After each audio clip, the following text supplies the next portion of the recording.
Hi everybody, I'm Philip Duncan. Thank you for joining us for our Thursday weather video brought to you by Country TV on Sky Channel 081. Well, everybody is asking about Labour weekend and we've got an interesting forecast. Some good news in there. The rain that we were predicting for Monday, as you've probably seen, there's quite a big low forming out in the Tasman Sea this weekend. It's been delayed a little bit. It may not arrive quite so early, which might make a bigger difference for Labour Day Monday being perhaps a bit drier. But we do have a few pockets of interesting weather coming in. Frosts, thunderstorms in the mix as well. So we'll quickly cover that as we go through. But here's the satellite map. Look at this, the front coming through here for the north, pretty weak. We've reached that time of the year where cold fronts coming out of this way here, out of the Tasman, really weaken as they move north of about Taranaki, and they fall apart quite often into just showers. So we're sort of seeing that as that front comes through there. A few showers also with another front coming into the south, but it's all pretty weak with a southwest change with the temperatures dropping.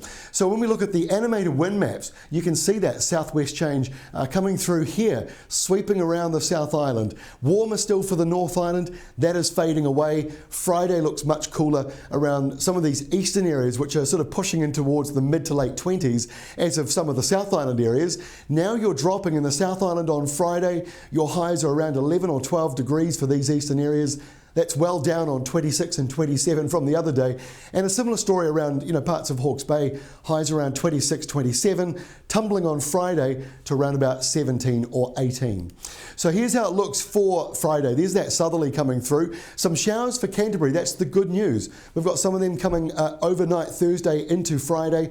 They'll move into the North Island's east coast as well. That's that cooler southerly change moving in. Won't be so much in the way of wet weather for the northern areas, but there could be a few isolated heavy downpours here tracking across the North Island later in the day, maybe even a couple of isolated thunderstorms with hail as that moves through and then clears away Bay of Plenty towards evening. Now at the same time in the South Island, deep south, high pressure smothering down there around Southland could produce a few light frosts, especially northern Southland and possibly central Otago. There might be a bit of cloud hovering around behind this southerly change, which will stop the frost. And it's very borderline. We're talking about overnight lows of 0 to 6 degrees. So it's just touching that frost level. And also, as I say, some hail and thunderstorms potentially in the central North Island as far north as Waikato and Bay of Plenty, just as that sweeps through, but it's not expected to be very widespread. Now to the weekend, and Saturday smothered under high pressure, so mostly dry and settled, light winds, a little cool in the morning when you wake up, but mild into the afternoon.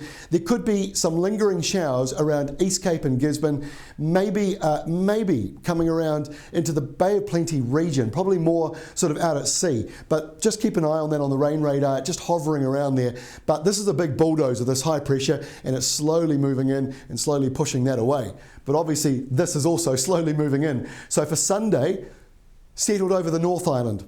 South Island also mostly settled, but we've got this low deepening out at sea and it's starting to come in a little bit. Fiordland's got rain, Southland's got cloud and maybe some spits, maybe, coming in. But here's the big change. It's for Monday and we'll give this to you just quickly. We were expecting this to be right across the country at lunchtime on Monday. Now the latest update shows it a little bit further out to sea, which could make for a dry day for big chunk of the population, even some of these eastern areas of the South Island for the morning. So Monday's a bit of a borderline question mark. The next update might shift this further in. The next update might shift it further out. So it's one to keep an eye on, but at this stage, Labour Day Monday, not looking quite so bad. Now don't forget, Country TV's got the 10-minute long, 10-day weather forecast, rural focused, and you can go to Sky Channel 081 or countrytv.co.nz for more information.